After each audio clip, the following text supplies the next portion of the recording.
Welcome to the Stop Ruining My Childhood podcast. A sometimes nostalgic, sometimes cynical look back at pop culture. Join us as we revisit movies, cartoons, and live-action TV of the 80s and 90s and ask the question... Does this hold up, or did I just ruin my childhood? My name is Megan. And I'm Steve. And today we are reviewing Top Gun. It's our 4th of July episode. It is. And we chose Top Gun. We were going to do it as a bonus, but we're really busy this summer. But instead of taking a hiatus completely, we're going to keep just plugging away and doing the show. So this is actually, if you haven't joined us before, this is part of a cycle. So we do a cartoon, and then a live action TV, and then a movie. So we did Gem, and then Fantasy Island, which was last week's episode, and then this week is Top Gun. And we also had a couple bonuses in there as well. We had our big 25th extravaganza. And, which we did The Fifth Element. Yeah. And Father's Day special, which was Rad, the 80s BMX movie. The other BMX, besides BMX the Bandit. Only BMX. That's how a lot of people feel about it, honestly. So you can find Top Gun on Amazon Prime to stream, and we'll include those links on our blog, Watch With Us. And we wanted to do Top Gun because of two reasons. The first is that I have some memories kind of connected to 4th of July, which we'll talk about in our memories section. Yep. And the second, very obviously, that the sequels come out. Yeah, and so that you can connect it. You can go back, watch Top Gun with us, and then you could go watch the sequel Maverick, which is in theaters, and then it'll be fresh on your mind. Yeah, and has really good reviews. But we're not going to talk about that or spoil it because sometimes we do talk about reboots and sequels and things like that, but this time we're kind of wary because... It's brand new, so we don't want to ruin it. Yeah, I don't want to ruin it for anybody. Yeah, so... Before that, we have our snack review. We do indeed have our snack review. Steve's favorite time of the podcast, our non-sponsored snack review. Which is? Freezy Pops. So, yes, we're doing Freezy Pops now, in all truth. I really wanted to do, for 4th of July, the bomb popsicles, the red, white, and blue. Mm-hmm. My concern was that there is an algorithm that looks at, like, the names of you were afraid bomb in the podcast might get us flagged. Yeah, I didn't want to get us flagged. Well, I don't want like Apple to not, share our... Freezy Pops are also a summer 4th of July time favorite. Definitely. For those of you who are trying to figure out sometimes you call them different names, Icy Pops, Freezy Pops, but these are the flavored ice treats that come in the clear tubes. You buy them in the grocery store, and they're melted. They're actually the juice, and then you freeze them, and then you eat them. Yeah. The primary company that makes these is called Gelsert, which was a company that started in the 1920s, making a gelatin dessert kind of mix that was a play on Jell-O and dessert, so Gelsert. Okay. And they also, in 1929, created the powder mix Flavor Aid, which was a competitor, of course, for Kool-Aid. And lost horrifically, I'm assuming. It really did, but the company was kind of struggling, and then in the 1960s, they acquired Pop Ice, and Pop Ice had started making this frozen ice pop dessert. So it is like a popsicle, but it's in a tube instead of on a stick. And the thing that Gelsert did that really helped this take off was that they left them unfrozen. So it was much cheaper to ship them. People could keep them I don't know about your parents, but we always had a box in our garage. And then, part of it would be in the freezer. Okay. Because you don't always have the freezer space, right? That's true. And they usually came, when you opened up a box of them, they usually came in, sheets. Yes. You had to detach the tube you wanted. Yeah, exactly. So you could probably put a sheet in the freezer, I guess. I don't know. Ours, we had three boys, and usually had a lot of friends over or neighbors, so they didn't last real long in our freezer. It's interesting, too, because not only is it probably save a lot of money on shipping, but for grocery stores, in the freezer area, there's only limited space. Exactly. But, I recall, even recently as an adult, I've walked through the grocery store in the summer, and there'll be, an end cap or, one of those kiosk, middle basically like dump bins. Yeah, that's where I got these. Full of them. I got these from a bin. Yeah. That sounds horrible. So it's kind of smart because they get more space. Wait, just to be clear, if you're in the UK... It's not a garbage. It's not a garbage can. That's not how we're talking about bins here. It's like a large circular thing that they'll put food into, and they'll put it at the end of an aisle in a grocery store. Yeah, it's like a clearance container almost. Yep. Sorry. So Megan's got hers. I just finished mine. We both chose the pink kind, which I to be honest, it tasted sugary and it tasted fruity. Yeah. I'm thinking, is this maybe strawberry? Yeah, I picked the pink because I liked, as a kid, I really liked the pink and the blue the best. Okay. And I think the pink is strawberry as opposed to the darker red, which is cherry. Yeah, this is not cherry, so I'm assuming it's strawberry. Maybe watermelon? It's got a little bit of a lighter... No, it's strawberry. Is it strawberry? Okay. Yeah, it's got a little bit of a lighter flavor, I think, than the cherry, and it was just always my favorite. I didn't have these too often. They're not... I mean, I just said the strawberry is my favorite, but icy pops or freezy pops are not always my super favorite. Because... As you know, this is the same thing as we have when we do like fruit gummies. Like we had Gushers the other day. I like sugar combined with dairy.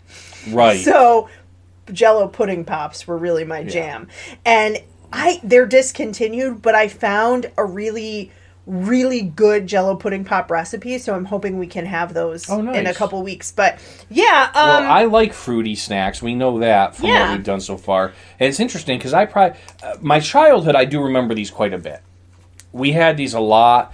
I remember the best thing about Freeze Pops was you have to scissor cut the top off with scissors. Yeah. Right? And then, eat it as you push it up. Basically, you cut the inside of your lips, all the crap on the plastic tubing if you don't cut it the right way, right? But besides that, it was like you see how fast you can eat it, but at the same time, you kind of want to collect as much juice in the bottom. That's true, and on a hot day, which today is like it's 95 degrees out Fahrenheit. So when the juice collects in the bottom, you eat all the solid ice that's left, and then you get to drink all the juice. Oh, gross! Which is gross. It's the best part.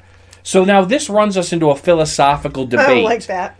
All right, this is a philosophical debate. If the best part is actually the cold juice, wouldn't we be smarter to buy the liquid room temperature ones, put them in the refrigerator to just get the juice cold, and then just drink the tubes? Oh, God, no, because it's not real juice. It's corn syrup and like flavoring. I said juice with air quotes. I know, but you don't want to drink that. It's like too much. I don't know. It's always the best part. But it has to be really cold. I don't understand men in food sometimes, I guess. And I talk about it with a passion but I haven't had one of these in many, many, many, many years. I legitimately, because I like them. They're okay. They're not my favorite. So I don't think I've had one since I was maybe 8 or 9. So immediately, as soon as I started eating this, I have like a flash of my brother and I and some of the neighbor kids in our pool in our backyard. All like we'd run, like we had porch on the back, our back porch, and my mom would hand us all Freezy Pops, and then sometimes you'd eat them on the porch, and sometimes you'd try to sneak it and eat it in the pool, and then she'd be like, Megan, don't eat that in the pool, don't eat food while you're swimming. But a lot of times this was a snack while we were swimming because, I don't know if people still have this rule, but like you really shouldn't swim like an hour after you eat. Yeah, it could cause cramps. And also in the hot summer, you don't want like heavy like food, right? So even like a Jell-O pudding pop or a little like ice cream cone from the Ice Cream Man, even that would be a little much. So these were always like they're like a nice light treat. So what is ultimately we're out of fighter jets today. We're not there yet. Oh, jeez. I haven't eaten one of these in probably 20 years. But you bought these for the podcast and put them in the freezer like a week ago, and I've eaten like 5 or 6 before the podcast. That's what happened with me and the taffy. So let's rate them. Wait, to be fair to Steve, When you ate those, did you know I bought them for the podcast, or did you just think that they were for snacks? I just saw them in the freezer. Yeah. But the thing is, I haven't eaten in a long time, and I just grabbed one and was eating it while I was having TV, and I was like, oh, like maybe I'll have another one of those. And then I grabbed another, and I was like, these are pretty good. But my point is, you didn't know they were for the podcast. With the taffy, like, I knew and forgot. I also didn't know I liked them so much because I'm an adult and I could have bought them any time. But now they're in the freezer. I was like, these are pretty good. It's a lot of this is, we don't have kids, and so when we don't buy this kind of stuff. That's why, like, even the fruit gushers, they're still around. They're just nostalgic to us because we're like 40 and haven't eaten them in 30 years. It just struck me. I'm an adult. These are my Freeze Pops, and nobody can take them from me. You can buy them anytime you want. Oh, my God. So, all right. Out of jet planes. So we always rate the snack 1 out of 5, and we relate it to whatever we're watching. It's Top Gun, so we have to go with jets. 1 out of 5. What are you going to give the Freezy Pops, of which you've already eaten many? 5 jets. Okay. I have to say, this didn't just hold up for me. This is better than I remembered. Okay. And it's not a full 5, but I am going to give it a solid 4. 4 jets for Megan. Better than I remembered. I just haven't had them in so long. I just remember kind of being like, nah.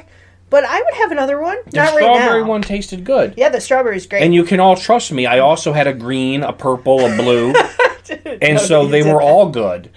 All right. So 4.5 fighter jets.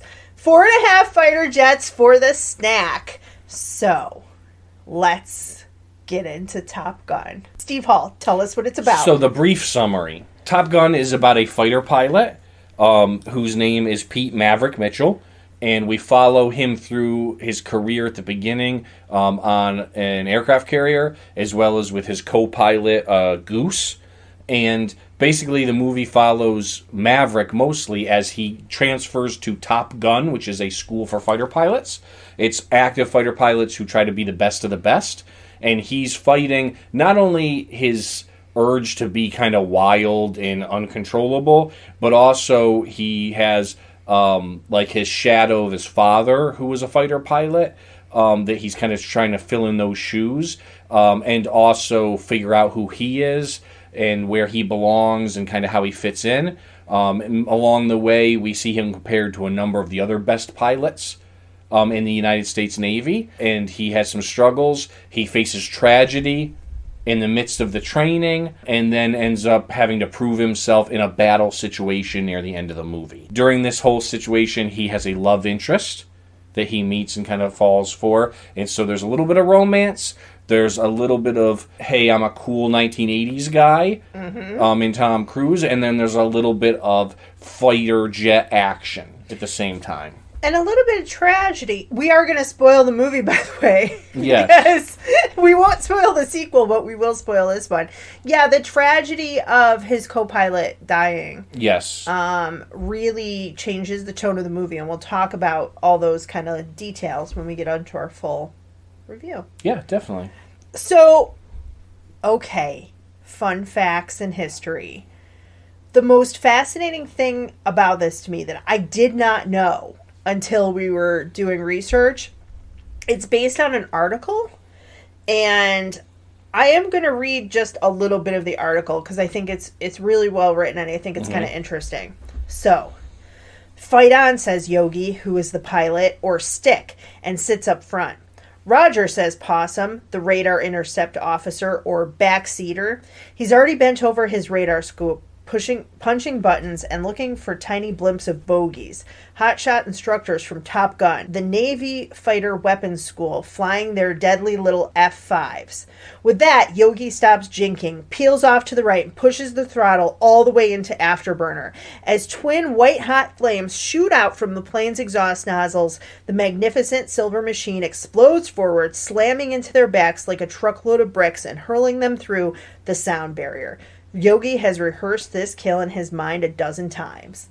So good. It is a really, really good article. I highly recommend reading it. I'm going to put it on our blog. I'm going to link it there, so if anybody wants to read it, they can. It's really well written, and you can it's not just like, as you can tell, it's like an essay, really more than an article. And you really do get the sense of the flying and what they're doing up there. And I can see, like, why this inspired them to make this movie, you know?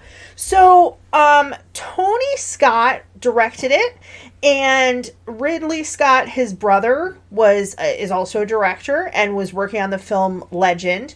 And basically, they approached Tom Cruise, and at the time, this is what Tom Cruise said. They first offered me the film in 1983.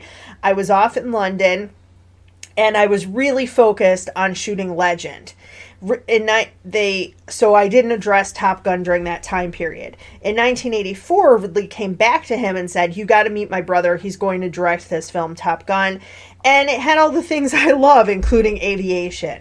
So in that interim time period between when they offered it to him and when they offered it to him again, they talked to John Travolta, Patrick Swayze, Emilio Estevez, Nicolas Cage, John Cusack, Matthew Broderick, like any big name. At that point in the 80s, but also, so I could see any of those people, Sean Penn, Michael J. Fox. I could see any of those maybe in this part. Michael J. Fox, a little bit young still at this time and doesn't quite have that swagger. Who I can't see are the last two names that I have on this list. And the first is Tom Hanks. Okay. Listen, no, I don't know. I love Tom Hanks, but this is a totally different movie. Yeah. And the second one is Scott Baio. Yeah, no, I don't think so either. Also, I have a hard time Emilio Estevez. Oh, He's got a very small, he has a very young-looking... Yeah, but he can play... I've seen him play like that, like, arrogant attitude, I don't know. He's kind of small in stature, and I mean, so is Tom Cruise. Although they tried to make him look taller. We're going to get to that later, yeah. But yeah. So, Tom Cruise at this point, a lot of people think this was his first movie. It was not. As I mentioned, he had done Legend, also Risky Business, Endless Love, Taps. So, a number of things by this point. Val Kilmer, who plays Iceman, had done Real Genius. Anthony Edwards, who plays Goose, had already done Revenge of the Nerds and Fast Times at Ridgemont High. Okay. I don't remember him in that movie. In Fast Times at Ridgemont High. Yeah. I remember him in Revenge of the Nerds. I'd have to well, at some point we'll rewatch it. Kelly McGillis had done Witness, The Accused, and The Babe Ruth movie. Yep. And then Meg Ryan, though, this was her first film. And we just mentioned Scott Baio. Meg Ryan, I knew that she was in soap operas when I looked her up on IMDb. Yeah. She did several episodes of Charles in Charge. Like, right before this movie, she had a guest stint on Charles in Charge for like 4 or 5 episodes. Oh, interesting. Which I forgot about that show. Yeah. Kelly McGillis, who does a great job in this, and she, like you said, she was in Witness with Harrison Ford, which was a phenomenal movie. Yeah. And The Accused, which is the Jodie Foster movie about the sexual assault. Yeah, it was great, too. My thought is in Witness, because she plays an Amish woman. Like, it's a very cultural, like, it's a very deep dive as an actress. That's true. To take on, like, something like Amish, which is a completely different culture. And she does a great job in that movie. Yeah, and I just want to make a note here. Steve and I talked about this beforehand. She is not in Maverick. And a lot of people kind of made fun of her for that. She's older than Tom Cruise by 5 years. She's in her 60s. Yeah.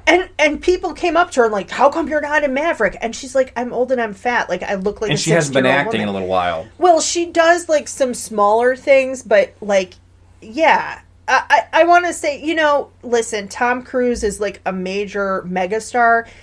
A lot of people at that level, I'm not saying that he's had work done, because I don't know. Well, he also keeps in shape as an action star. He's got a personal trainer. But also, people of that caliber, they have a personal chef. They have a personal trainer. Like, if you're 60, it's okay to look 60. Yeah. That's all I'm going to say. And it's okay to be like, also, I think, well, we'll get into this when we talk about the movie. I think that narratively, it makes much more sense for her not to be in the sequel. Because it seems to me in this film like her story arc concludes in terms of her relationship with him. But we'll get into that. So, anyway, this movie was made just before green screens. So there were still blue screens, which came before green screens. Yep. They weren't great. And it was really before CGI, although I think around the time of Flight of the Navigator, which had some, but really, really bottom level, right, early. So Tony Scott really wanted the film to be as realistic as possible. All of the effects are practical effects. Or no effects at all. Yeah, or they're cameras in jets that are flying. Yeah, he worked with the U.S. government and the military to use real planes, real equipment. They paid the government about $2 million to be able to do that, including real pilots for some of the shots. And basically what they did is that they had 4 camera positions with mounts that had been developed by the Grumman Aircraft Company. Yes. So they mounted one in the cockpit, a second one under the belly of the plane, and then one on either wing. They did some special effects shots with models, and we saw some pictures of that when we were doing research, which was interesting. They basically found this place in the desert where they could shoot the models. So some of the things like the missiles firing and those types of things. Yeah. You know, they got a lot of support from the Navy, and what's interesting is when the movie took off, that's a pun, when the movie really started to do well, the Navy used it as a recruitment tool. Like, there were stories about them, like, being outside theaters to recruit people. That's smart. It is smart, and apparently there's been an uptick since Maverick as well of people interested in joining the Navy as pilots specifically. But Tom Cruise spent time with the pilots in the headquarters at San Diego at the Top Gun school, and so did Kelly McGillis. She shadowed this woman, Christine Fox, who worked at the Marine Corps Air Station in Miramar as a civilian employee for the Navy. The filmmakers worked in conjunction with the Pentagon. The Pentagon was sort of an advisor on this, especially because this was not a gritty war critique movie that made the military look bad, but it was kind of the opposite. Right. And they wanted the Pentagon's help and input on it. And so they brought the Pentagon in mainly thinking that there was a lot of like fighter jet kind of stuff that the Pentagon would put their input in, and they did. But one of the most interesting things was they had them change the script because Charlie's character, she was a naval officer teaching at the Top Gun Academy, and there was a very strict no frat policy. So they made them make her a civilian teacher. Yeah, that makes sense. Yeah. Which they never would have thought that would have been input that they had. They expected it more on the military, you know? So, just to explain, no frat means no fraternization, meaning that a person could not date a superior officer. Right. So that's why she has to be a civilian. A civilian working with them, but not exactly in charge. Yeah. That's interesting. We have... Oh, speaking of Kelly McGillis, and you mentioned the smaller stature. Tom Cruise is 5'7". Mm-hmm. Kelly McGillis is 5'10". Oh, that takes some creative camera work. They had to eventually, for some of the scenes, it's interesting because I think he cares about it now, probably because such a big deal's been made of it. Yeah. But Tom Cruise didn't really seem to care. Who cared were the network executives. They saw some of the footage and they were like, no, we can't have that kind of height difference. So basically, they gave him cowboy boots, like with lifts in them, and the heel on the cowboy boot a little bit bigger, and then they had her wear like flats or nothing. Gotcha. When they were standing, next to each other at different points. So I think that's kind of funny. They gave him like a booster seat on his motorcycle. That sounds mean, but I mean, you're not maybe wrong. But Val Kilmer plays Iceman. And they really did not get along in real life, but at that time. Right. Now they're cool. Yeah. Because he's Iceman. It's too many puns. But one of the reasons, I guess, is that Val Kilmer had studied at Juilliard. This was basically his second movie, and he wanted to try, like, method acting since it was a drama. Yeah. So he was kind of a dick. So he thought that the best way to method act it would be to really not like Tom Cruise. Yeah. Yeah. Yeah. And it's interesting now. Well, we'll get to that we'll get to this when we talk a little bit more about Iceman. But we said Iceman, Maverick, Goose, and the other interesting kind of historical thing is these are all call signs. Well, you could hear that in the article. Right. Right. Well, Yogi and all that. Pilot call signs came about between World War I and World War II. Oh, okay. We had airplanes in World War I. They were like biplanes, in that era. But it was really when the innovation of the radio came around. So when we could radio from ground to pilots or pilot to pilot, that call signs became better than trying to say someone's entire name. And it was also kind of a code name. I was going to ask if it was for code, so people would know who they were. That's when call signs came about. And it's stuck ever since, right? Yeah. So pilots, even to this day, have call signs. There's a little bit of rules, unspoken rules that go with it. Mm-hmm. First off, it's uncouth for a pilot to make their own call sign. So your call sign is supposed to be given to you by somebody in your squadron. And it's usually based off, you or something about you. Like Iceman, they said he was called that because he was cool as, he never folded under pressure. And Goose is supposed to be Mother Goose. Right. Which they do call him the full name because he's, taking care of the guys. In Maverick, because he's kind of he's like a hot shot. He's doesn't play by the rules kind of guy. Which is the name of the parody, by the way. Yeah. We didn't talk about that. Hot shot, but I forgot. That was the other thing while watching this. There was a scene that I expected, and then I was like, that's not in this movie. That's in Hot Shots with Charlie Sheen, who is the brother of Emilio Estevez, funnily enough. Right, and you've got Tom Skerritt's character, who's Viper. Right. Right, and you have Cougar, Merlin. There's a lot of interesting ones. So I went to a website where you can have a call sign made for you. Oh, nice. What is your call sign? And I put us both in. Okay. And I am now Razor. I dig it. And you're Teacup. Aw, I'm a little teacup. So that's adorable. So that's our little call sign history and activity. And I'm Razor, like a razor's edge. Okay. And so I know, but it's just funny to me. Yeah. So Teacup, tell us some more. Well, now, okay, I have one more fun fact, and I have one more kind of more serious one, and that's what we'll leave on before we break. So the one fun fact is that a lot of people, and I want to really get into this when we talk about the details of this movie, because I think it's shot in a very specific way to cater to different audiences. Mm-hmm. But a lot of people talk about how there are a number of homoerotic scenes in this movie, including, very famously, the volleyball scene. Right. And some people were not happy that apparently Maverick doesn't have a volleyball scene. But Tom Cruise said in an interview, this was in 1986. Now, I think sometimes Tom Cruise, he's a little kooky, and he can kind of get defensive. But here's what he said. First of all, it's very important scene. He said, first of all, it shows that the fighter pilot's physical prowess is very important. Plus, the scene shows the constant competition between these guys, how they compete on every level. Mm-hmm. I kind of agree with him in terms of characterization.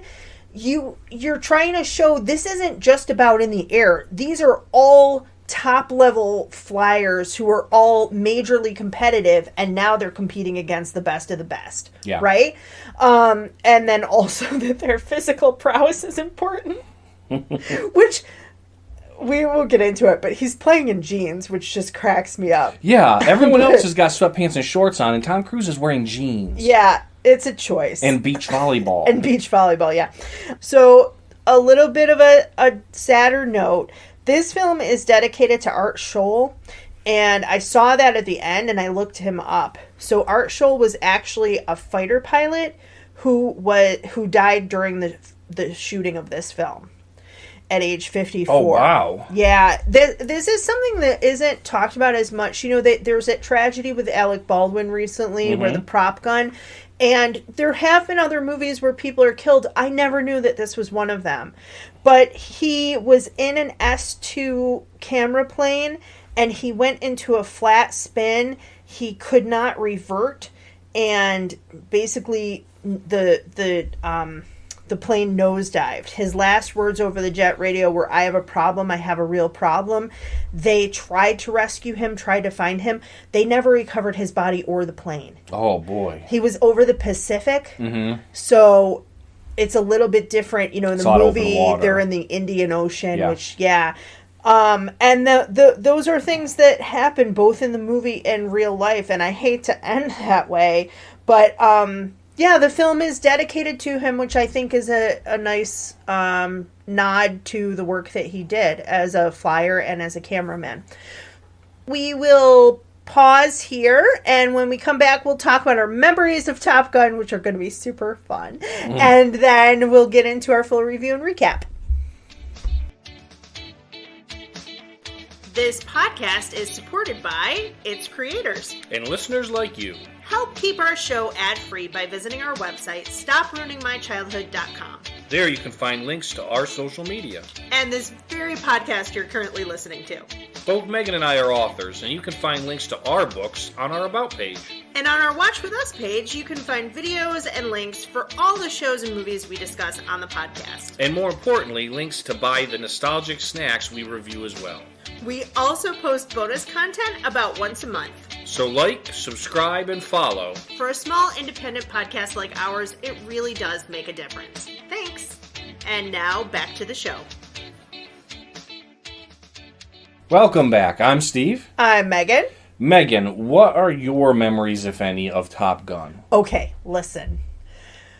I have very specific memories of this movie because I had a friend in elementary school whose name is Christine. I don't think she listens to this, but if she is, hello, I miss you. She was my best friend in elementary school, and then we kind of as people do, you kind of grow apart. But her parents, they had cable at their house, right? So they would tape movies, and they had HBO. So I think I saw this in 1987, pretty close to after it came out, because Christine saw it. She was like, "You have to watch this movie because there's this guy and he's so cute." And so I went over to her house. I would never have been allowed to watch this movie at home, by the way. But I don't know if we had a sleepover or if it was just after school one day, because she lived pretty close by. But we watched this movie, and I remember a couple of things. That number one, she wasn't wrong. He has a little glint in his eye and a little smirk, and I do like that. I do like somebody with a little bit of sass, and I think babyface guys appeal to young girls more. Same reason Justin Bieber has a career, or very early New Kids on the Block, right? But the other thing was that, okay, for younger Megan especially, there's a lot of flying in this movie. And you know how I feel about a chase scene. So it didn't... But these are dog fights. Yeah, but so if I remember correctly, I think that we fast forwarded a lot of the flying, which, by the way, is horrible, because that's the plot also takes place. It's not just they're flying around. Right. There is plot going on in character development and all of that. I did not remember the beginning scenes of the movie before they went to Top Gun school. I don't know that I ever saw those, ever, because I haven't watched this movie probably since, again, Freezy Pops, maybe 10, 11. This is one of those things that I never owned a copy of it, just for whatever reason. We never, because of my brother's age, a lot of times when we went to Blockbuster, we had to find things that both of us liked. Yeah. He would have been way too young for this movie, and when it first came out, especially. He would have been 2 or 3 years old, yeah. Right, but I mean, even later on when we're going to Blockbuster, if I'm in 6th or 7th grade. Yeah. And by that point, I don't know that I would have wanted to watch it again. So really, I really haven't seen this movie since elementary school. I think maybe 5th grade, maybe 6th is the last time I saw it. Okay. And even when it was on, TBS all the time. This isn't a movie where you can catch snippets of it, because it doesn't make sense. If you come in the middle of Animal House, it's just funny, right? Yeah. If you come in the middle of this movie, it doesn't make sense. So yeah, I think it's interesting. Very early, he was a little too old for Tiger Beat, but I think definitely appealed to young women, and I want to talk about that with how it was filmed. Like I said, with the volleyball scene and a few other key scenes. Mm-hmm. So, how about you? Well, yeah, I remember I saw this in theaters, and now I would have been 8 or 9 probably. I saw it in theaters. I liked it a lot, of course, because a young boy. I mean, this is like right up their alley, right? And then we had very early HBO. Uh-huh. And so this went into HBO, and I probably saw it a number of times on HBO. Yeah. Right? So, which would have still been within the same year, basically. And this kind of spurred on. I had, like, an obsession as a young kid with, like, airplanes and jets. Mm-hmm. And I don't know I think it was around the same time. Top Gun may have kind of spurred that, or at least helped with it. Kind of like Jurassic Park with dinosaurs. Yeah. Kids. Yeah. And so I really got into airplanes and to jets. And even in, like, I recall when I was in 4th or 5th grade, they had, like, a science fair, but it was like a science/history fair where you did projects. And I did a whole project on, like, all of the different planes in World War II. Oh, interesting. And I drew them all up. And, I mean, it was elaborate. In all the different countries, what they looked like, bombers, fighter planes, all that kind of stuff. And that was kind of all geared by this movie and movies like it. Which is one of the reasons that they had recruiters, because it did affect so many people on that level. My other thing that I was going to say as you were talking, I forgot to mention this, but I kind of hinted at it at the beginning. One of the reasons that I wanted to choose this for 4th of July is that a number of years... So we live in New York State. Geneseo is where my parents went to school. It's kind of in the middle of the state. Mm-hmm. And my aunt, and her at the time boyfriend, but later husband, they were going to Geneseo as well. And he's a pilot, not for his job. Right. He took flight lessons and has a pilot license. Yeah. And so he was really into planes, and we started going to the Geneseo Air Show. Okay. Which is a huge event every year. They still have it even this year. We've got other stuff going on this year, but I'd like to go maybe another year. But all of these planes come, and they, these professional pilots, and they do like formations. They have like colored trails, yeah, like the Blue Angels and things like that. Yeah, exactly. Yeah, flight teams. So it just was really cool as a kid, and especially again, like you're saying, tying into this movie, which I saw around that same time, of like, oh, that's in the air. That's what they're doing. They're doing what they did in this movie, right? Yes. Of like flying really close together and going apart and flipping over and doing spins and formations and all that cool stuff. So then the planes would land, and then they'd have the big fireworks show. So it's just a really neat memory, and I was really excited to revisit this movie. Really excited. So let's get into it. All right. So the opening scenes, the opening section of Top Gun starts off with Maverick and Goose being stationed on an aircraft carrier. It's actually the USS Enterprise. Which was one of the flagships of the U.S. Navy for a long time. The Enterprise. So that wasn't intentional? No, the Enterprise was one of the first super carriers. It's one of the first nuclear-powered carriers. But did they name it after the... No, they did not. Because it was from 1960. The USS Enterprise it was christened in 1960, and it was decommissioned in 2017. Wow! Yeah. So it lasted a long time. It lasted a long time. It was one of the first nuclear-powered aircraft carriers. So is that what they named the Enterprise in Star Trek after? It's possible because Roddenberry did utilize a lot of naval information. Interesting. Yeah, and so that is the USS Enterprise that they're on, which is awesome. And then they also are in the Indian Ocean. Yes. And they're scrambled to fly a mission to go out and fly around basically and check things out. And I think it's a rescue mission. Basically, they scramble a few planes. Maverick and Goose are one of them. There's also a guy named Cougar and Merlin, who are another flight team. And they come across some enemy planes. From Russia. Well, no.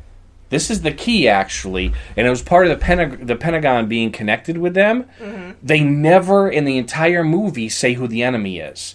It's heavily implied. And the paint scheme on the planes are done in a way that it's actually no countries. Mm. And when I did research into this, they actually said that initially, before they were told, like, don't make it a country because of the Cold War, right? It was actually supposed to be North Korea, because they're in the Indian Ocean as well. Well, that also makes sense. Which is another communist country at the time. And the paint scheme is black with a red star, which could be any communist countries, basically, is really what they were going for.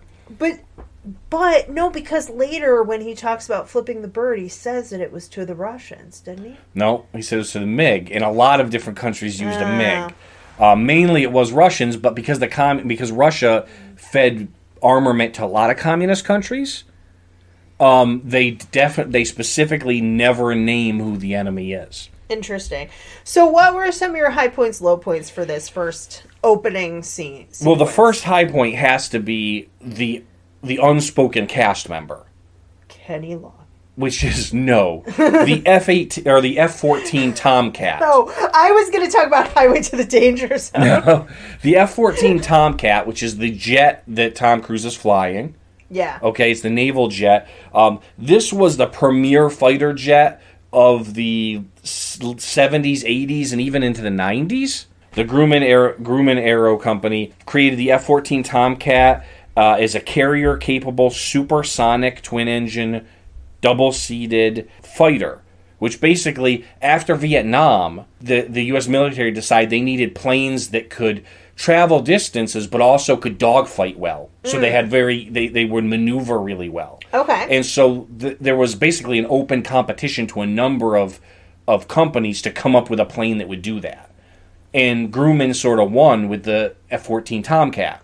They're also the company that made the cameras, probably for in-flight exercises. Because they would have mounted it in their own... because they created it. And so this plane has a lot of maneuverability. It's also interesting because it's one of the variable sweep wing fighters, which if you watch the movie, the wings move on this plane. Oh, yeah. Which makes it more maneuverable. It can stop quicker, it can adjust, and for long distances, when not in a dogfight, the wings can close up more, and the afterburners kick in, and it goes to, in the movie, they call it supersonic, which it goes to a top speed of Mach 2.4, which is 2.5 times the speed of sound. But the razors I buy you are Mach 5. Well, they're faster. That's why I don't use them anymore. The Gillette. That's why I have a beard. But that's your call sign now. No, I'm just messing with you. Yeah, that's fascinating. My two highlights were that, number one, almost every song in this movie is gold. Mm-hmm. And we open up with Highway to the Danger Zone, Kenny Loggins. And I know we're going to get into reception. I know a different song won awards. I don't know why this song didn't win awards, because immediately, like, the whole tone of the movie is set with that song. The second thing is that the actor who plays the commander here also was Strickland in Back to the Future. Yeah, he was. James Tolkien. Yep. He was the principal, right? Yep. Strickland, the principal in Back to the Future. And I was like, where do I know that guy from? I was like, it's Strickland. I think, so he was great. He's basically the same character in this. A very angry head of, educating these guys, basically.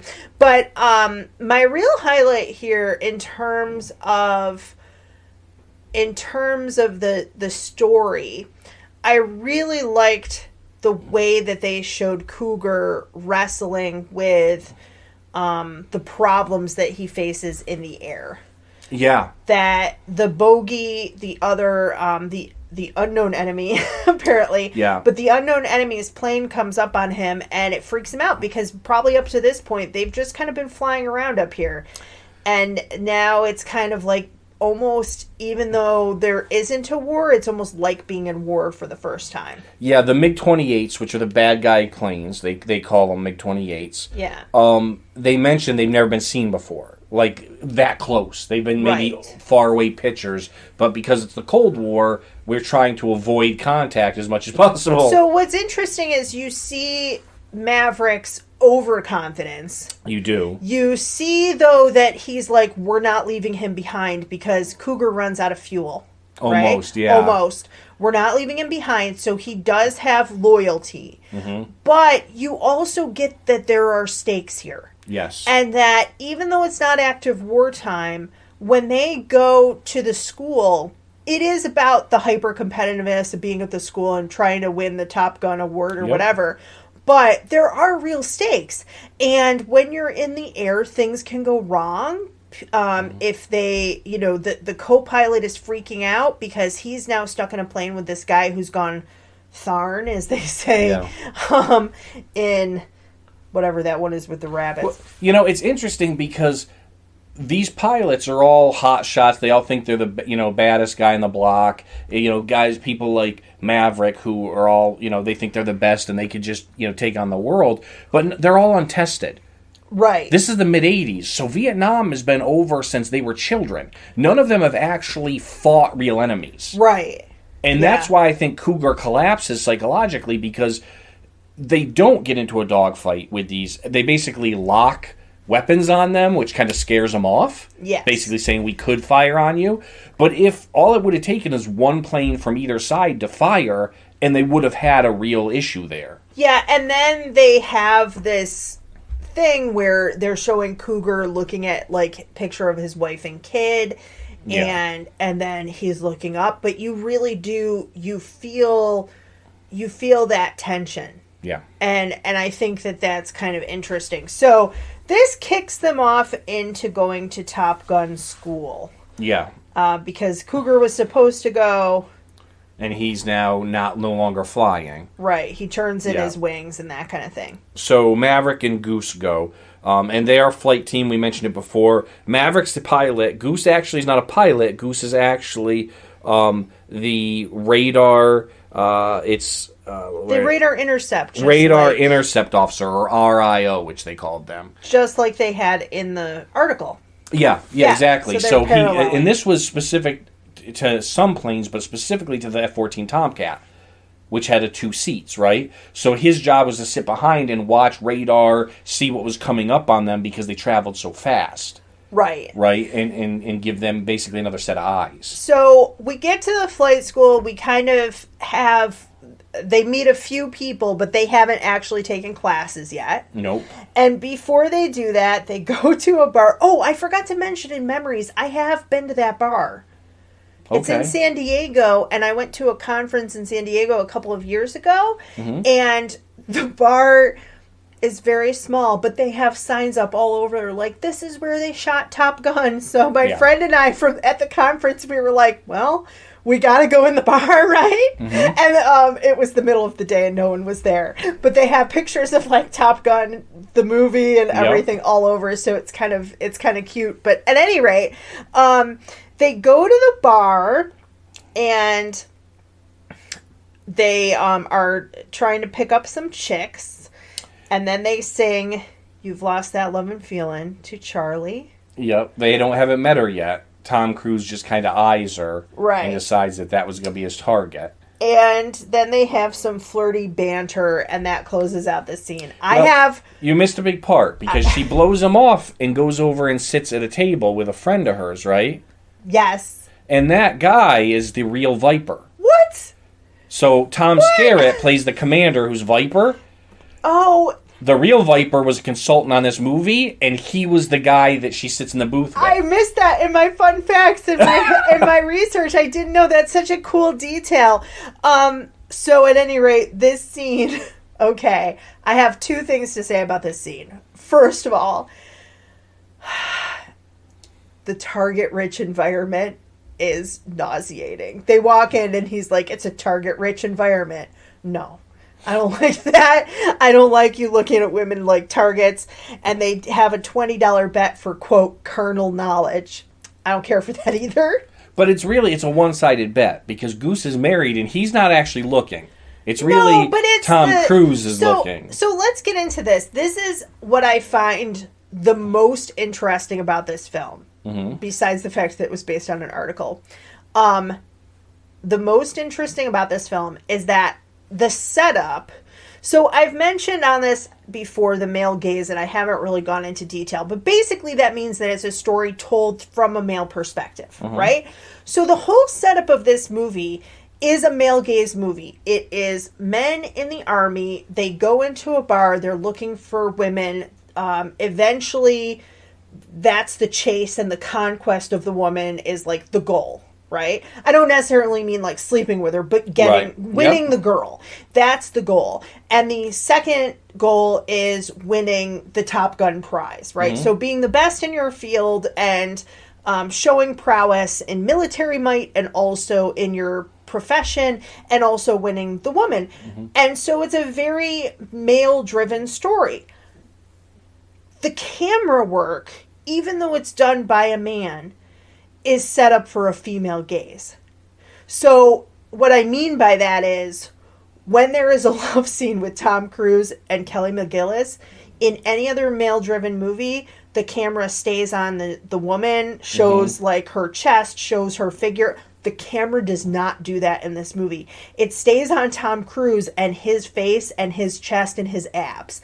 Like, same thing in this, when it's him wooing her and doing this song, but the camera work isn't her as, even though she's his object, Tom Cruise is the camera's object. Yeah.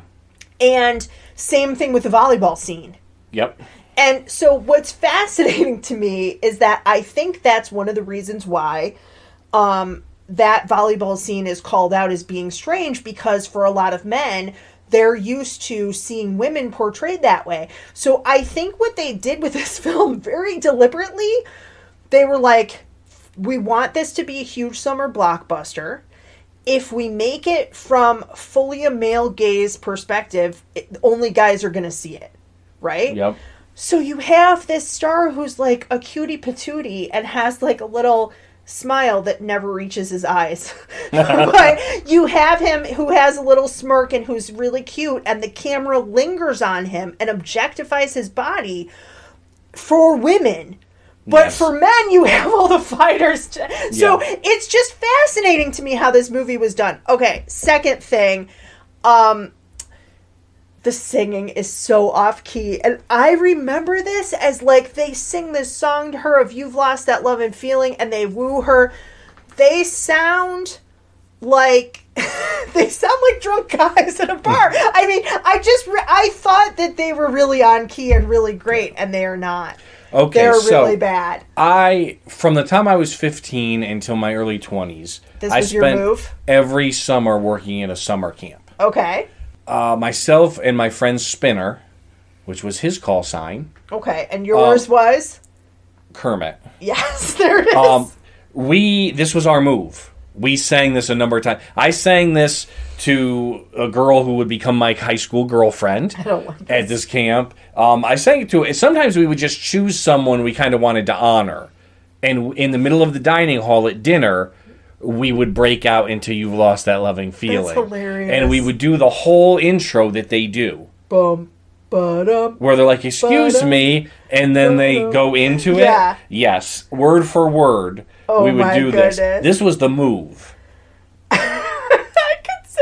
The sad part is, if you had done that, it would have worked. It would have worked. And we do. You've heard me sing. I do not sing on key. You don't. So this was great. But Tom Cruise doing it with, to be honest, Anthony Edwards, I think, does a great job in this movie. I really like him better than Tom Cruise. He's been in a lot of things. You mentioned some of the stuff he'd been in. Anthony Edwards. I was going to say, to me, in my childhood and teenage years, Anthony Edwards will always be Dr. Green from ER. Yeah. Yeah, 100%.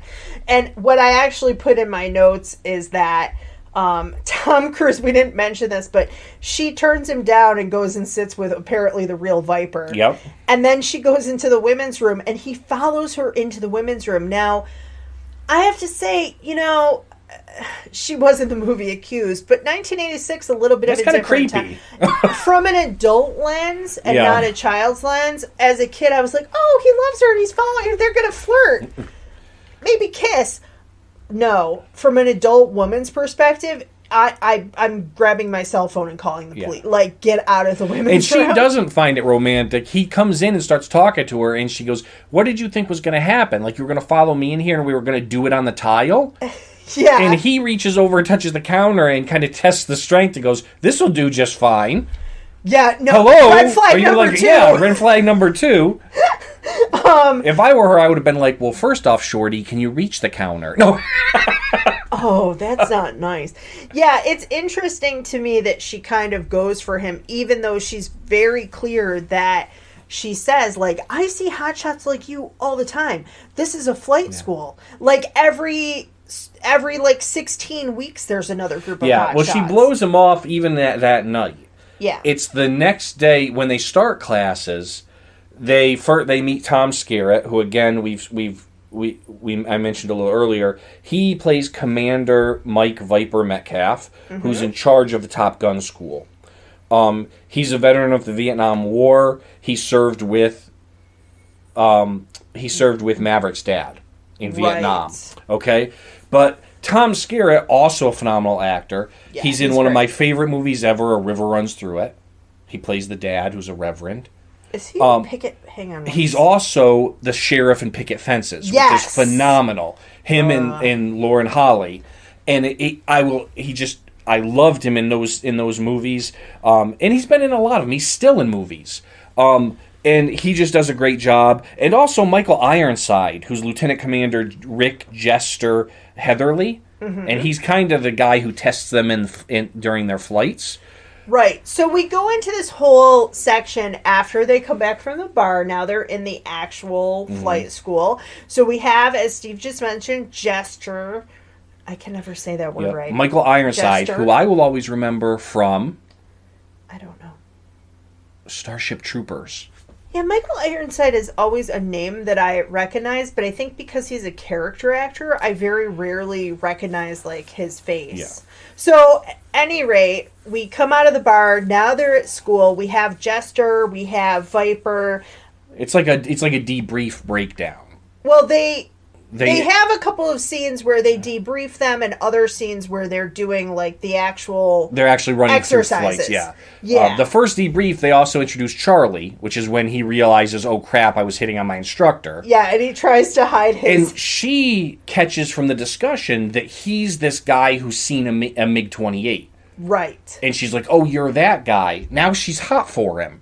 Because he saw a plane. Ooh la la. Like, now he's not just a hotshot pilot. He's a hotshot pilot who saw an enemy plane that no one else has seen before. So, I have to tell you, I have had this happen as an instructor. You got hot for a guy that saw a plane? No, that somebody hit on me and was in my class. And then did exactly what he does, which is hide his face and looked embarrassed, and then was not in my class a second day. Like, he switched to somebody else, which was the right call. Yeah. I also had somebody ask me out in class in front of everyone else in class. This was before I was married to Steve. And were you like, this is kindergarten? No, I'm a college professor, Steve. No, what I said was, thanks so much. I don't want that story to end with, and that's how Megan got fired. Yeah. And then the kids' friends were like, you just asked out the teacher? What is wrong with you? And I was like, now I don't have to say anything. Your friends have done it for you. But it is a super awkward situation, and I've never reacted like she did, which is to say, oh, let's go talk privately about planes. No. No. So this whole middle section of the movie is really two subplots. Yes. One is the Top Gun school and the planes and everything, and the mock war, and then the other is the romantic subplot. Yes. So which do you want to talk about first? Let's talk about the school. Okay. Because I thought what was really interesting here is, first of all, Val Kilmer's character is not as much of a jerk as I remember. I really thought, first of all, he doesn't have as large of a role as I remembered either. Yep. So his role is smaller, but he seems to be like, I think as you would if you had somebody like Maverick, he's annoyed. Yeah. So they have this scene where they go after. So the instructors are the bogeys, and they're trying to do these flight exercises. And Jester comes up, and he's the bogey, and Maverick and Goose get him. But to get him, they go under the 10,000 foot. You have to be higher up in the air. What they call a flight deck, yeah. Right. So you can't go below a certain amount. And that is, they say, it's for safety reasons. You have to be flying above so many feet for safety. And it's a nice little foreshadowing that safety is important. Yes. We've already seen with Cougar, and we're going to see again where safety comes into play. But I could see, like, Maverick's called Maverick for a reason. Right? Yeah. And I could see being like Iceman and being like, I'm also good, but I don't break the rules. We're not in actual combat. Yeah. Like, I remember this movie, and I remember Val Kilmer being Iceman. I remember him being like, my memory was this guy, he's kind of the foil, he's a jerk, he's like all arrogant. And then we're watching it, and they're like, this is Iceman. He always stays cool, and he always is textbook. He follows the rules to the letter. And I'm like, yeah. Yeah. Like, this guy, like Tom Cruise is an idiot. Like, this guy's actually doing the right thing. Exactly. And every time he gets mad at Maverick, it's because Maverick is not following the rules, and he's putting people in jeopardy. And having said that, they talk about, there's a scene where kind of the romance and the school cross over. Yeah. And they're doing the debrief, and Charlie's like, that was the wrong move to make. You should have done X, Y, and Z. And he says, you have to fly by your instincts. And when you're up in the air, you have to make choices. Now, I will say, I think that's part of the confidence. You do have to make choices up in the air. And especially, I'm sorry, but she's a civilian who's never been in combat. Right. And so, in a sense, he is correct that if you're in a real combat situation, you have to go by your gut, and sometimes that saves you.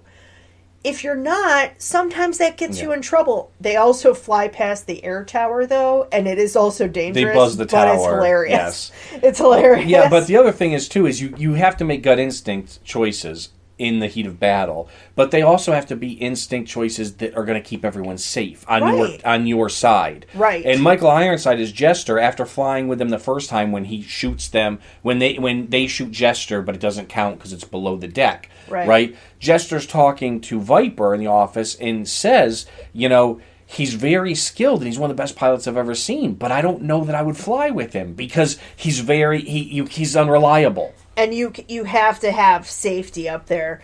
My notes, seriously though, don't date your students. I'm sorry. So do you want to talk about the romance? No, let's finish this off. So it goes through basically a number of these dog fights, these war game type dog fights through top school, and every time they do it, they're being timed. Yes. And it leads up to one of the last ones that they are Iceman and his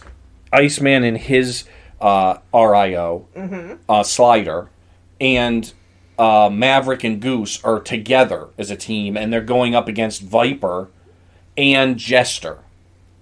And so, they're both of them are very close. Iceman and Maverick are both very close in points. Okay? Right. Well, they come in, and Iceman's in front, and Maverick's got his wing. He's behind him, and Iceman has to take the shot, and he keeps not taking the shot. Well, part of it is because you get more points the longer you go before the kill.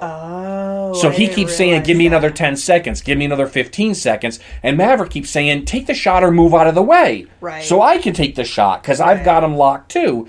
And it's at that point he holds off too much. Finally he breaks, and when he does, that's when the Maverick's jet gets caught in the jet wash, okay? And it stalls. This is actually one of the downsides in real life of the F-14 Tomcat.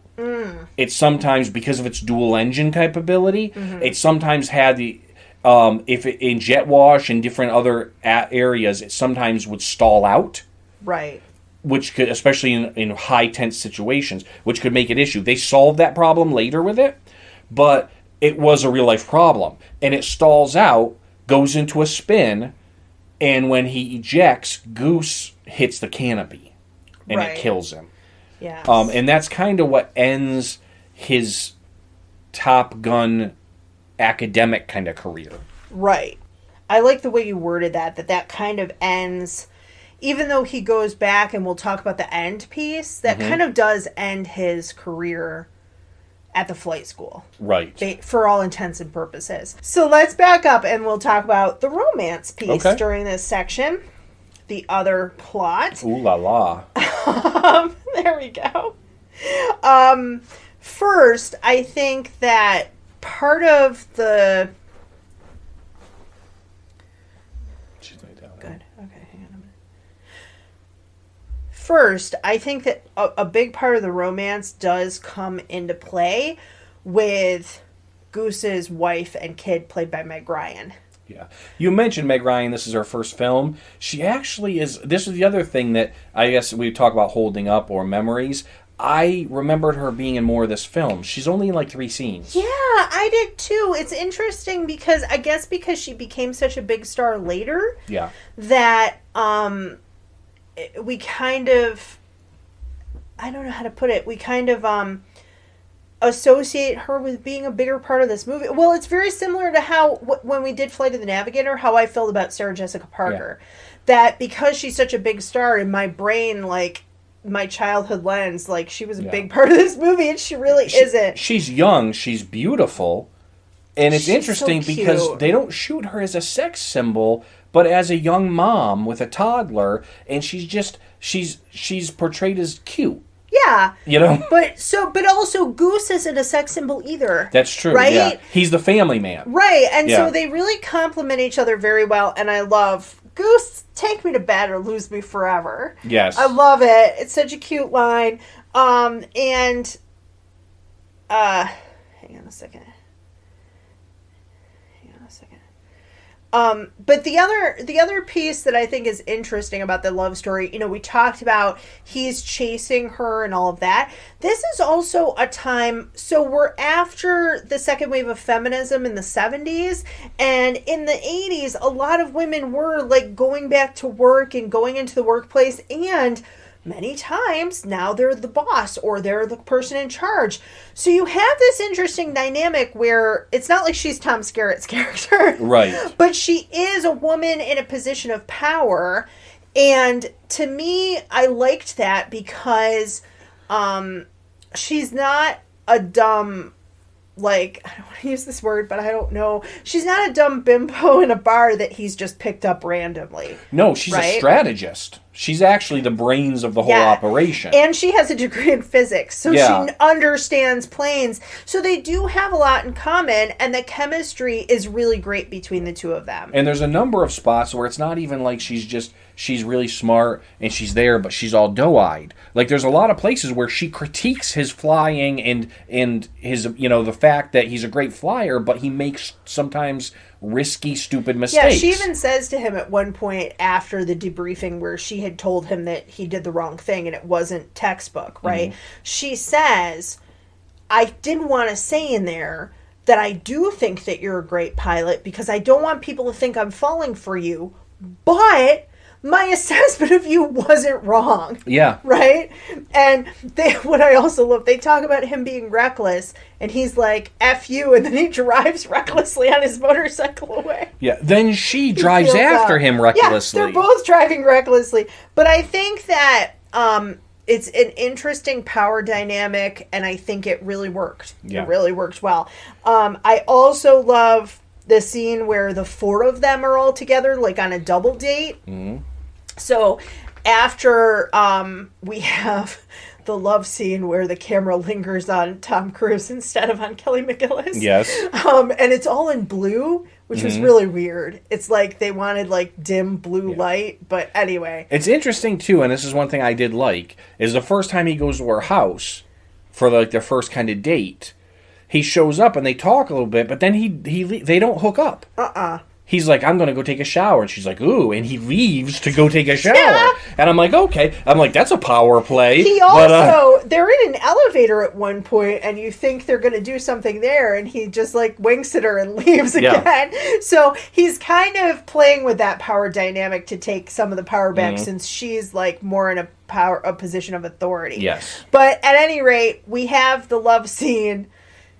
I did laugh at it. Steve looked at me and I'm like, oh, it's so cheesy.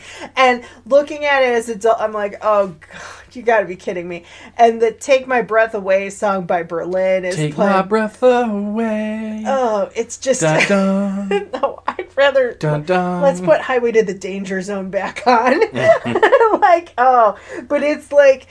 It's very, like, delicately, like, following him and his, like, mouth open as he, like, kisses her. And, oh, no, I can't deal with it.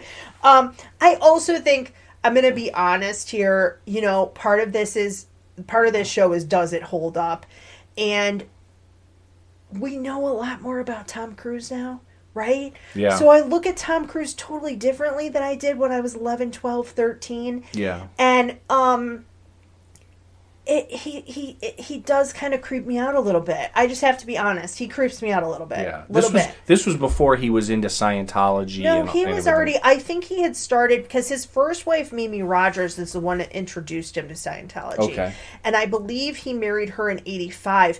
But it would have been very early on. Yeah. But even so... and I love... Sometime we'll revisit Far and Away, a movie that was just my absolute favorite. But even in that... there is something always a little artificial or plastic. There are actors who I get more, like, they can drop being an actor and they can just be real. I never get that from him. Like, he's always got layers. Yeah. I don't know if that's a self-protection. I mean, it could be, because that's how Hollywood, like, will rip you apart if you don't. Yep. But at any rate... I don't know. But that love scene, it's so 80s cheesy. Yeah.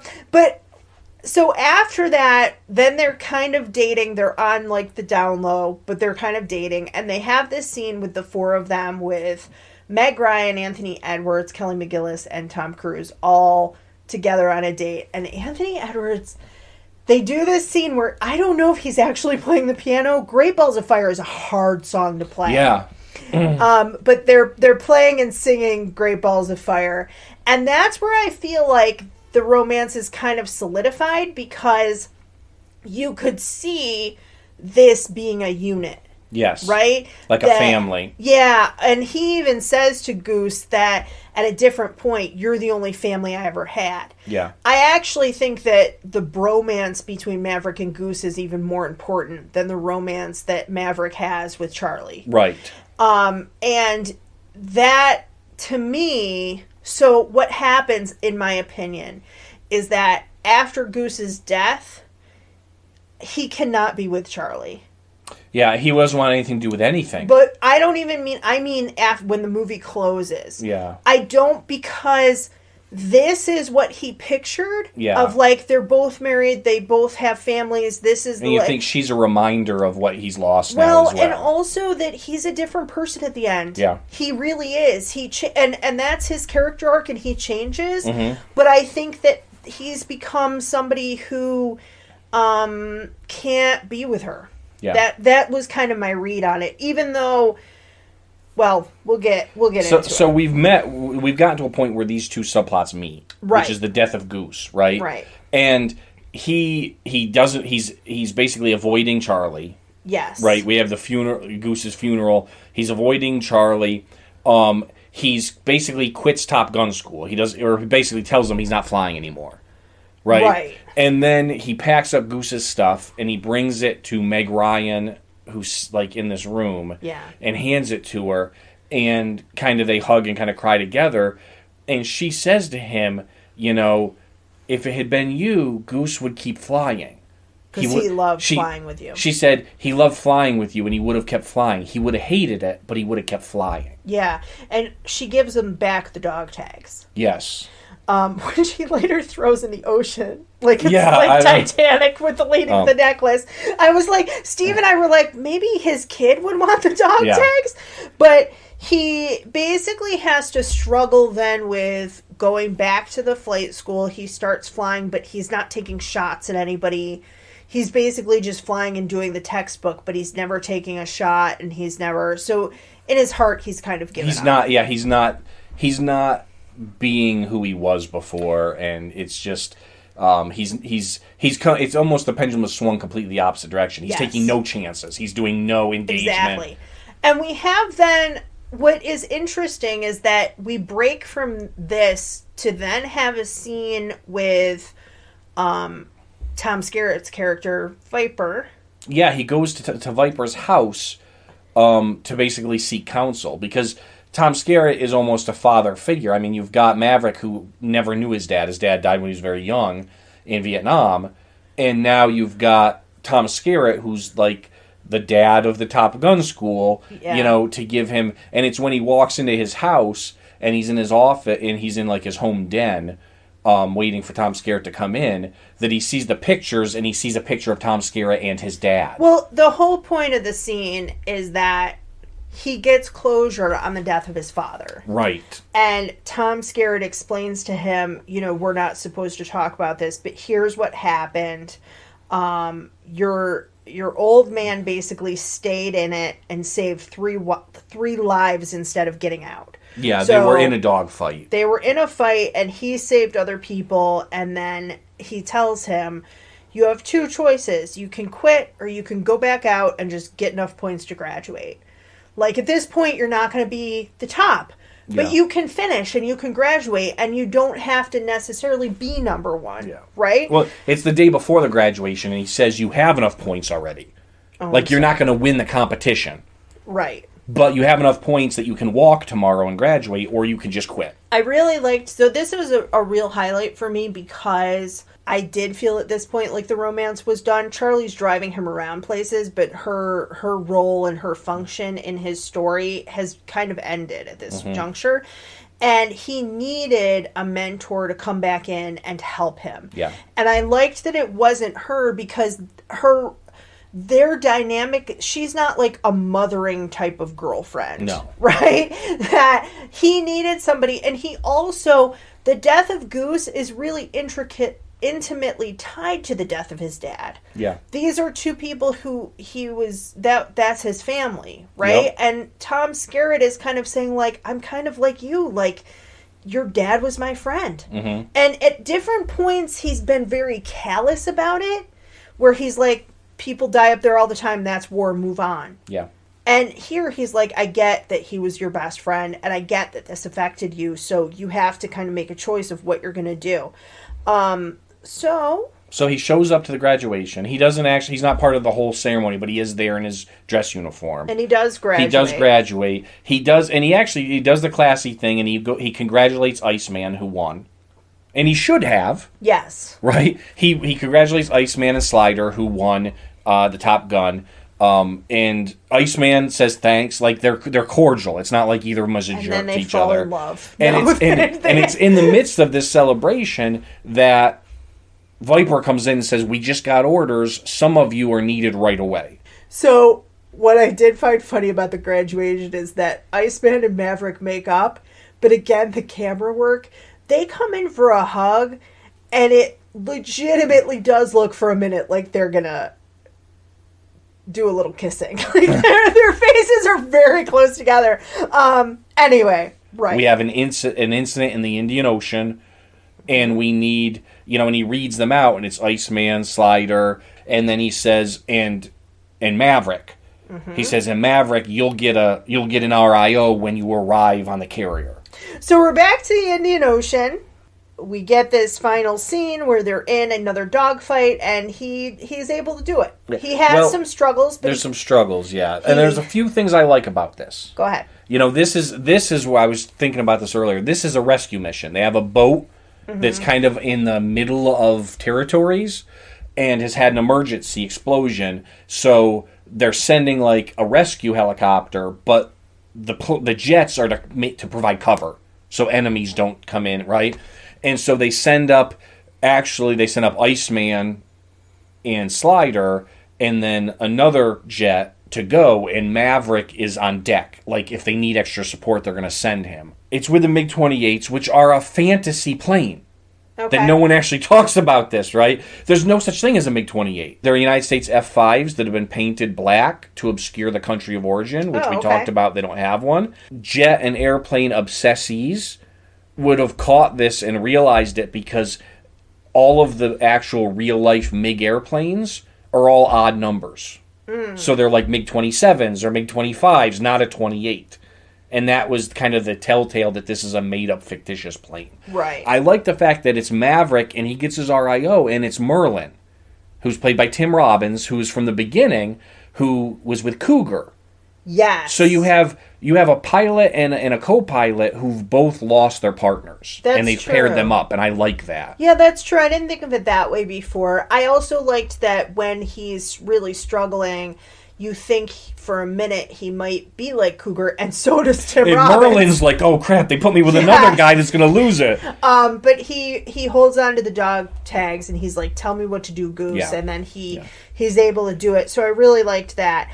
And that's kind of the climax of the film. We have like that whole character arc, and he's a better flyer for what's happened. He's no longer writing, his ego's no longer writing checks his body can't cash. Right. He kind of saves Iceman. You know, Iceman is like, you can be my wingman any day. And then he says, or you can be mine. And you can be mine wingman every day. Yeah. So they still have a little bit of a competitiveness. But the important thing is that the character's journey has kind of come to a close. Now he's a little more serious. He has confidence, but he's not cocky. He's not overly confident. Right. Right? And then we have a scene that we did not need. So he chooses to go back to Top Gun to be an instructor. And Charlie is going to Washington. And Charlie, he runs into at a bar. Mm-hmm. And it's like, oh, hey. And I'm like, as you mentioned, like, I don't think there's a future for them. No, I would really have liked it. And they kiss, but it's not the climax of the film. They don't need that scene at all. What I would have liked much more is if before going to the Indian Ocean, she says that she's going to Washington. Yeah. They really should have kind of kissed and said their goodbyes then. Yeah. Because what happens is he throws the dog tags into the Indian Ocean. Sorry, Goose's kids. Sorry, Goose, yeah. And kind of in that way lets go of the guilt, though, right? That's the symbolism there. Mm-hmm. And then if he had gone back to the flight school and then he was with Tom Skerritt and he was like, I want to teach them what I've learned. Like, that to me would have made way more sense. Yeah. Nobody cares about your stupid... Or even, I think a better, here's us as writers, obviously, a better ending would have been if he didn't throw the dog tags in the Indian Ocean. He returns to Top Gun to be a teacher, and it shows him, like, show up at, like, Goose's house and give them back to Meg Ryan and the kid. And then they fall in love. No, not that. Which is but what at least it's happened. like a circle, yes. Right? Yes. So, Tom Cruise and Meg Ryan fall in love. So that's the end of Top Gun. Anyway... So the That's reception. the end of Top Gun. Okay, what's the reception? So Top Gun was released May 16th of 86. It was a summer release. Upon its release, it received mixed reviews from critics, especially, which we'll talk about. 4 weeks after the release, the number of theaters showing it increased by 45%. Oh. And despite some of the critics' reactions, the film was a huge hit. It grossed $357 million at the box office against its $15 million production budget. Yeah. So it's a huge hit. Right? We talked before, I think, that a hit is normally if you make 3 times, I think, the production cost. Mm-hmm.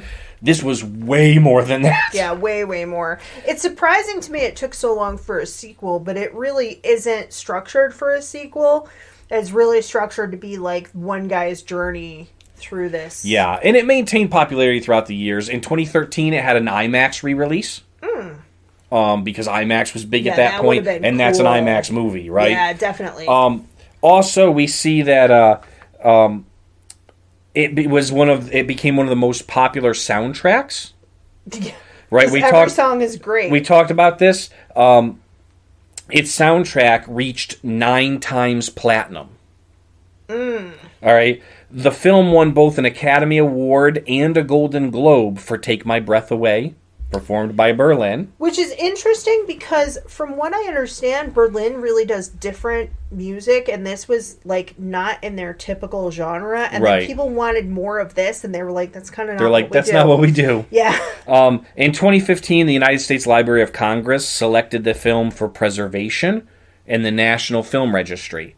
Really? Yep, finding it culturally, historically, or aesthetically significant. Interesting. A sequel, of course, as we talked about right now, was just released 36 years after the original. A lot of times, so it's interesting to me about the film archives, because a lot of times those are more like slower, artier films. Yeah. And this is more like a summer popcorn block, but you know. And so the critics we talked about. Rotten Tomatoes, the film has an approval rating of 56%. What? Yep. Based Shut on up. 71 critics, with an average rating of 5.9 out of 10. So the website's critical consensus states, though it features some of the most memorable and electrifying aerial footage shot with an expert eye for action, Top Gun offers too little for non-adolescent viewers to chew on when its characters aren't in the air. Huh.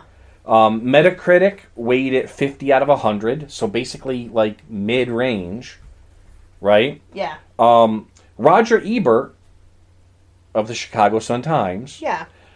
gave the film 2.5 out of 4 stars, Really? saying, movies like Top Gun are hard to review because the good parts are so good and the bad parts are so relentless. Well, that's interesting. You know, it's fascinating to me that it didn't win for cinematography. Yeah, and he said, Roger Ebert continued and said, the dogfights are absolutely the best since Clint Eastwood's electrifying aerial scenes in Firefox. But look out for the scenes where people talk to one another. And then American film critic Pauline Kael said, when McGillis is off screen, the movie is a shiny homoerotic commercial. The pilots strut around the locker room, towels hanging precariously from their waists. It's as if masculinity has been redefined as how a young man looks with his clothes half off, and as if narcissism is what a warrior is all about. Jeez. In 2008, the film was ranked 455th on Empire's 500 Greatest Films. And Yahoo once said Top Gun was number 19 of their greatest action films of all time. So while you were doing that, I looked up real quick. Out of Africa won for cinematography. Look, I think it's beautiful and there are wide sweeping shots, but film editing, cinematography, this movie had cameras on planes.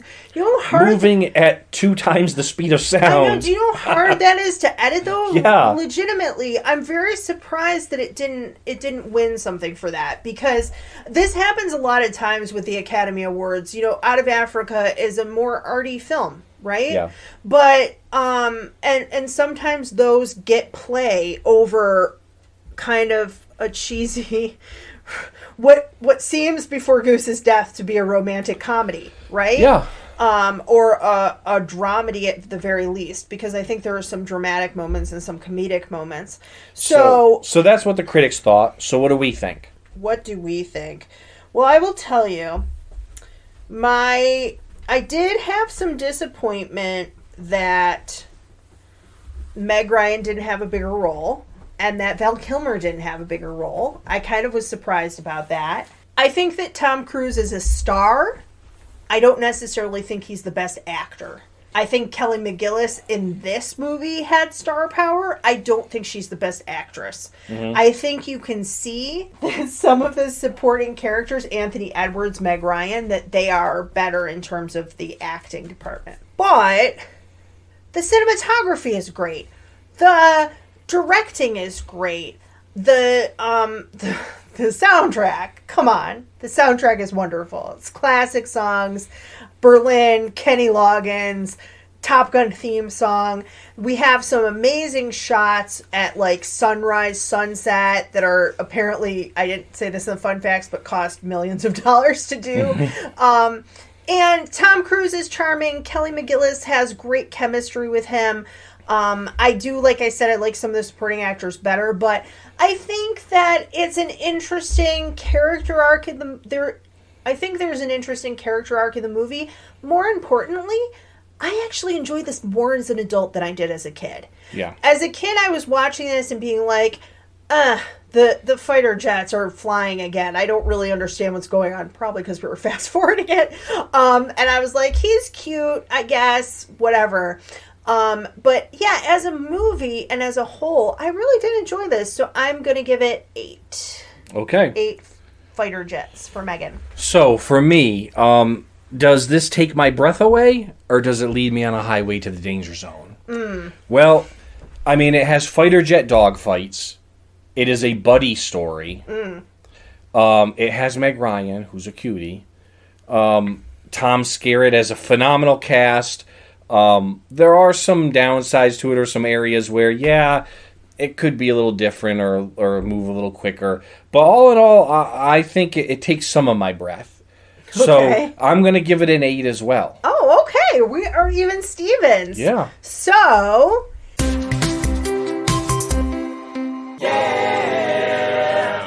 Eight fighter jets out of 10. Yes. 8 out of 10 fighter jets for Top Gun, and 4.5 out of 5 for our Freezy Pop nostalgic snack. Yeah.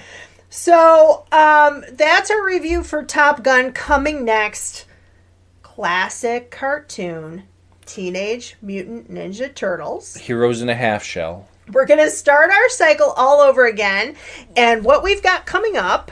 Teenage Mutant Ninja Turtles, Quantum Leap. Quantum Leap, because the new one's coming out soon and we wanted to get ahead of it. So it's going to be an interesting...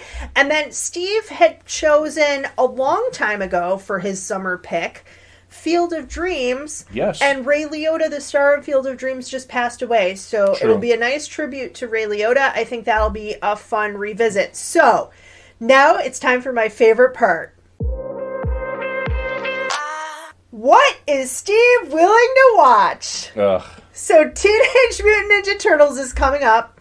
I want to watch the pilot Turtle Tracks because it sets up the lore of the Teenage Mutant Ninja Turtles. Yeah, I think we have to. Yep. So here are your choices. Are you ready? Yes. Season 2, Episode 12, The Catwoman from Channel 6. April gets in a freak accident that transforms her into a cat person.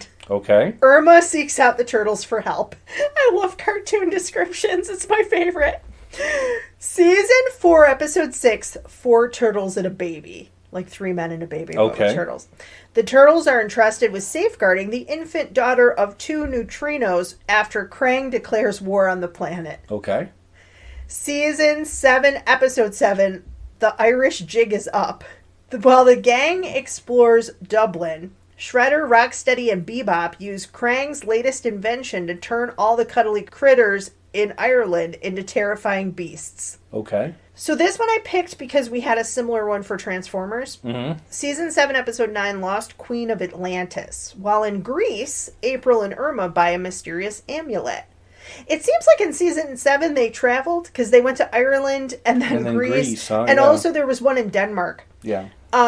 Season 10, Episode 7, The Day the Earth Disappeared. Lord Dreg opens up a giant portal large enough to pull the Earth into Dimension X. While trying to stop it, some of the turtles are pulled through. Okay.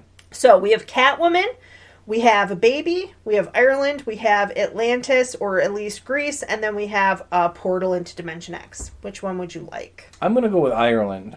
Okay, the Irish Jig is Up. I think that'll be neat because we'll be watching one from Season 1 and one from Season 7. I think so too. A while after they had kind of established themselves. Yep. So that's coming up next, Teenage Mutant Ninja Turtles, and our snack will be, of course, Totino's Pizza Rolls. Totino's Pizza Rolls. Because you have to have pizza when you're talking about Teenage Mutant Ninja Turtles. You have to. That's it for us. Once again, I'm Megan. And I'm Steve Razor. And I'm Megan Teacup. There you go. All right. Now we have our call signs. Now we have our call signs. Have a great week, everybody. Thanks for listening.